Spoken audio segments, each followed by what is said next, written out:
The moon sat heavy over Umwaga village. Elders sat in a circle around the fire, their shadows dancing on carved wooden masks. The chief priest's voice trembled through the trees. They will come from the great water, pale as chalk, bearing thunder and chains. A hush fell. The fire snapped.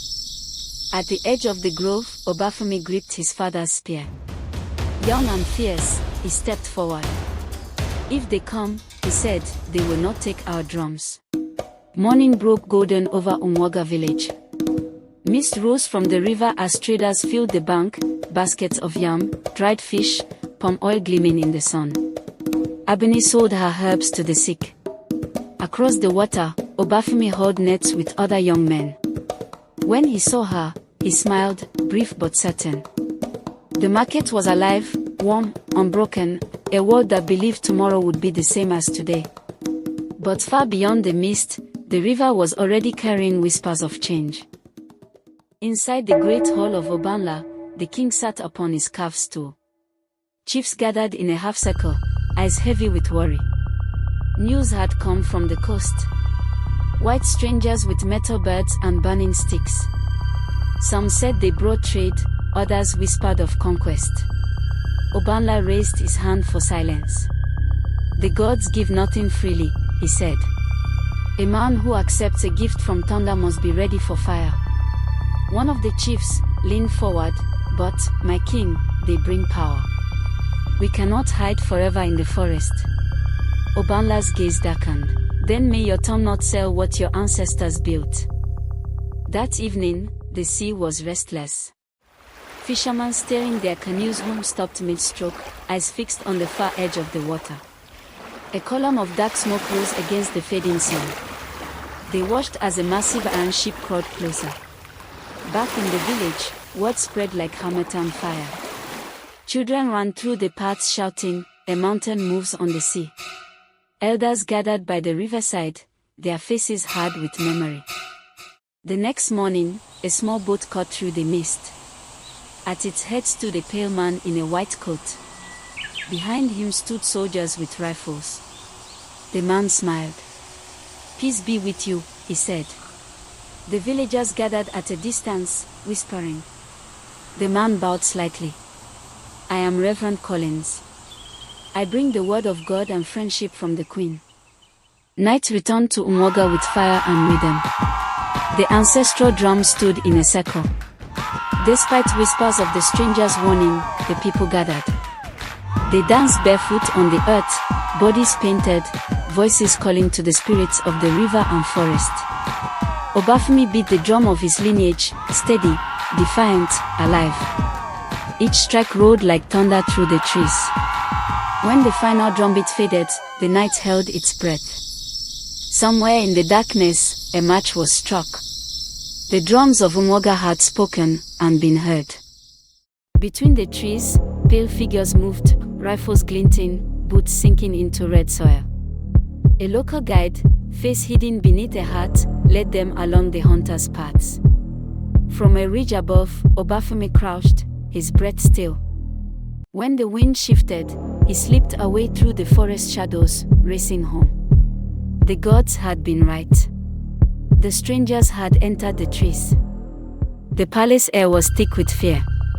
King Obanla sat silent, his gaze fixed on the ground. The chiefs argued, voices rising like clashing steel. "They come with friendship," cried Odetoro, slamming his palm on the mat. "Guns, medicine, gold, the world is changing. Shall we stay blind forever?" Old Chief Idu spat into the fire. "Friendship does not match with rifles." Obafemi stepped forward, his voice low. "I saw them in the forest, my king. Their eyes are cold. Their steps have no respect for our earth." The king lifted his head slowly, his crown catching the light. "If we welcome them, we lose our soul. If we fight, we lose our sons." The room fell silent. Between peace and pride, a kingdom waited. By midday, the sun burned bright over Umwaga Square. The villagers gathered in uneasy silence as a line of British soldiers marched in, boots thudding on the dust. At their head rode Captain Wright, his face turned beneath a white helmet. Behind him, Reverend Collins followed, clutching his Bible. The captain stopped before the king's stool, pulled a folded cloth from his satchel, and raised it high. In the name of Her Majesty the Queen, he declared, this land is now under British protection. No one spoke. Even the trees seemed to still. Obafumi's fist clenched at his sides. The flag waved like a wound in the sky. The Empire had arrived, but the land was not yet silent. The tension cracked like lightning. Soldiers marched round in the village square, rifles gleaming under the sun. The flag still fluttered, mocking the air. A drummer stepped forward, old, blind, his skin marked by years. He struck his drum once, twice, the sound deep and moaning. Captain Wright frowned. Silence that noise. The drummer kept playing. His rhythm rose, slow, heavy, sacred. A soldier stepped forward and kicked the drum, the stick splitting through its skin. The sound tore through the crowd like grief itself. Women cried out.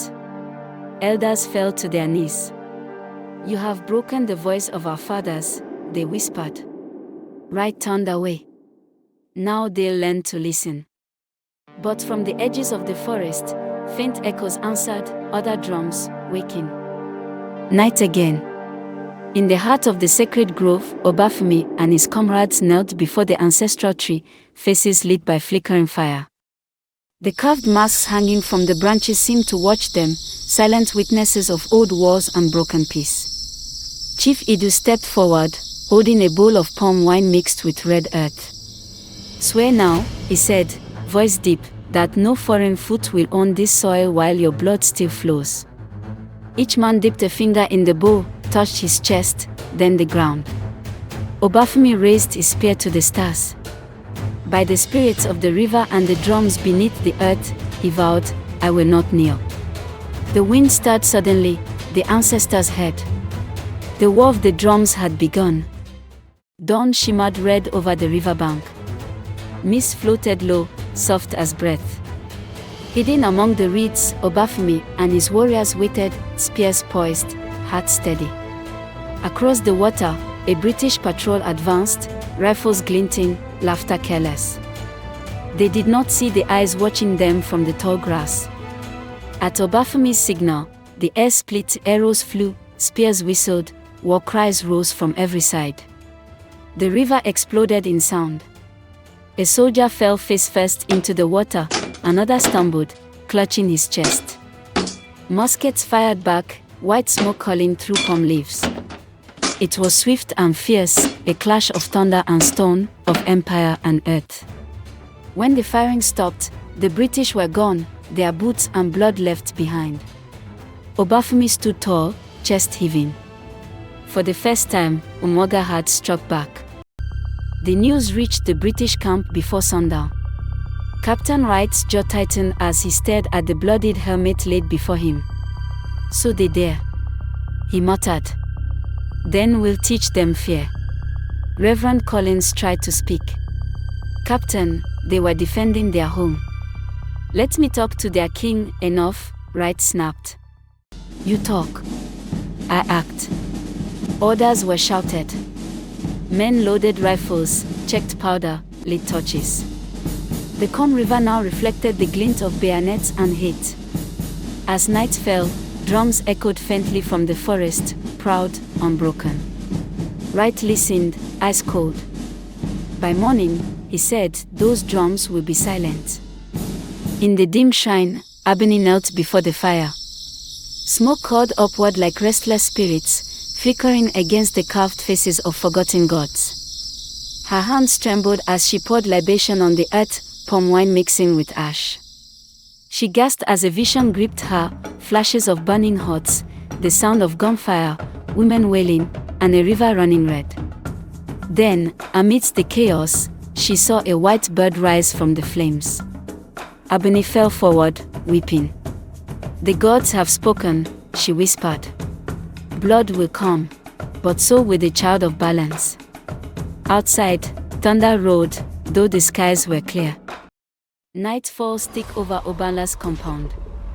The chief sits in a circle, faces half lit by palm oil lamps. Chief Odetoro leans closer to the pale-faced Captain Wright. "My people are restless," he murmurs in English, lips trembling with greed. The British officer signs a small folded paper and slides it across the mat. "If you promise me the throne after Obanla, I will open the eastern path." Odetoro muttered. "Help us," Wright said softly, "and you will be remembered." Odetoro smiles, but his hands shake as he hides the paper in his robe.